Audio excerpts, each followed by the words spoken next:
സംസ്കൃത സർവകലാശാലയിലെ പുസ്തക പ്രകാശന വിവാദത്തിൽ വൈസ് ചാൻസലർ ഗവർണർക്ക് പ്രാഥമിക റിപ്പോർട്ട് നൽകി. ഗ്രന്ഥം അച്ചടിച്ചതിൽ വൻ ക്രമക്കേടുണ്ടായി എന്നാണ് റിപ്പോർട്ടിൽ പറയുന്നത്. ഗ്രന്ഥം അച്ചടിച്ച പ്രസ് തെരഞ്ഞെടുത്തതിൽ ദുരൂഹതയുണ്ട്. പ്രകാശന ചടങ്ങിന് പാലിക്കേണ്ട ധാർമ്മികതയോ ഔദ്യോഗികതയോ പാലിച്ചില്ല എന്നും റിപ്പോർട്ടിൽ പറയുന്നു. Senior publication officer doctor Lissy Mathew Chattampi സ്വാമികളുടെ ജീവചരിത്രമായി ഡമ്മി പുസ്തകങ്ങൾ പ്രകാശിപ്പിക്കാൻ ശ്രമിച്ചുവെന്നും റിപ്പോർട്ടിൽ ആരോപണം. പുറം ചട്ടയ്ക്കുള്ളിൽ വെള്ളപ്പേജുകൾ മാത്രമുള്ള പുസ്തകങ്ങൾ പ്രകാശിപ്പിക്കുന്നത് VC തടഞ്ഞിരുന്നു. ഗോപാൽ ശീലാസനിൽ വിവരങ്ങളുമായി ചേരുകയാണ്. ഗോപാൽ, ഉള്ളിലൊന്നുമില്ല എന്നുള്ള അവസ്ഥയായിരുന്നു. പുസ്തകങ്ങളുടെ പുറം ചട്ട മാത്രം നൽകി പറ്റിച്ചു എന്നുള്ളതായിരുന്നു. അതുകൊണ്ട് തന്നെ അത് തടയുന്ന സാഹചര്യവും ഉണ്ടായിട്ടുണ്ട്. ഇപ്പോൾ റിപ്പോർട്ടിൽ പറയുന്ന ആരോപണങ്ങൾ എന്തൊക്കെയാണ്?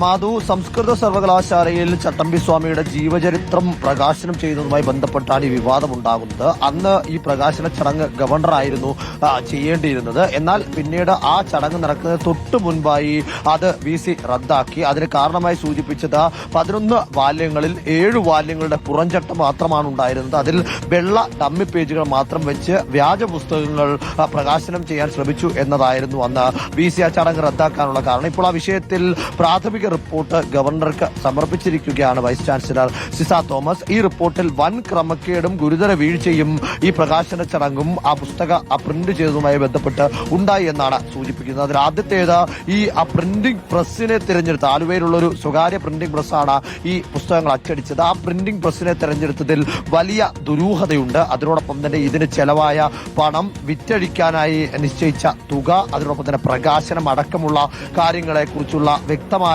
വിവരങ്ങളോ ഔദ്യോഗിക രേഖകളോ ഒന്നും തന്നെ ലഭ്യമല്ല. അതിനോടൊപ്പം തന്നെ ലിസി മാത്യു, സീനിയർ പബ്ലിക്കേഷൻ ഓഫീസറായ ലിസി മാത്യുവിനായിരുന്നു ഈ ചട്ടമ്പി സ്വാമിയുടെ ജീവചരിത്രത്തിന്റെ പ്രകാശനത്തിന് അല്ലെങ്കിൽ പ്രിന്റിംഗിന് വേണ്ടിയുള്ള ചുമതല നിശ്ചയിച്ചു നൽകിയിരുന്നത്. എന്നാൽ ലിസി മാത്യു 2026 ഫെബ്രുവരി 17 നടന്ന സിൻഡിക്കേറ്റ് യോഗത്തിൽ 100 കോപ്പികൾ അച്ചടിച്ചു കഴിഞ്ഞുവെന്നും അത് വാങ്ങുന്നതിന് വേണ്ടിയുള്ളവരെ അടക്കം നിശ്ചയിച്ച് എല്ലാം ഓക്കെയാണ് എന്ന് റിപ്പോർട്ട് ചെയ്തതായും പറയുന്നു. എന്നാൽ 2 മാസത്തിന് ശേഷം ഏപ്രിൽ മാസത്തിൽ ഈ പ്രകാശന ചടങ്ങ് നടക്കുമ്പോൾ അതിനുള്ളിൽ വെള്ള ഡമ്മി പേജുകൾ എങ്ങനെയാണ് വന്നത് എന്ന കാര്യത്തിൽ ലിസി മാത്യുവിന്റെ പങ്ക് അന്വേഷണ വിധേയമാക്കണം എന്നതാണ് സിസ തോമസിന്റെ റിപ്പോർട്ടിൽ പറയുന്നത്. അതുകൊണ്ട് തന്നെ സമഗ്രമായ ഒരു അന്വേഷണം ഈ വിഷയത്തിൽ വേണ്ടതായിട്ടുണ്ട്. ആ അന്വേഷണത്തിന് ശുപാർശ ചെയ്തുകൊണ്ടുള്ള റിപ്പോർട്ടാണ് ഇപ്പോൾ ഗവർണർക്ക് സിസ തോമസ് നൽകിയിരിക്കുന്നത്. അതേസമയം തന്നെ മറുവശത്ത് ഈ ആലുവയിലെ സ്വകാര്യ പ്രിന്റിംഗ് പ്രസ്സിനെതിരെ പോലീസിൽ പരാതി നൽകാനും സർവകലാശാല തീരുമാനിച്ചിട്ടുണ്ട്.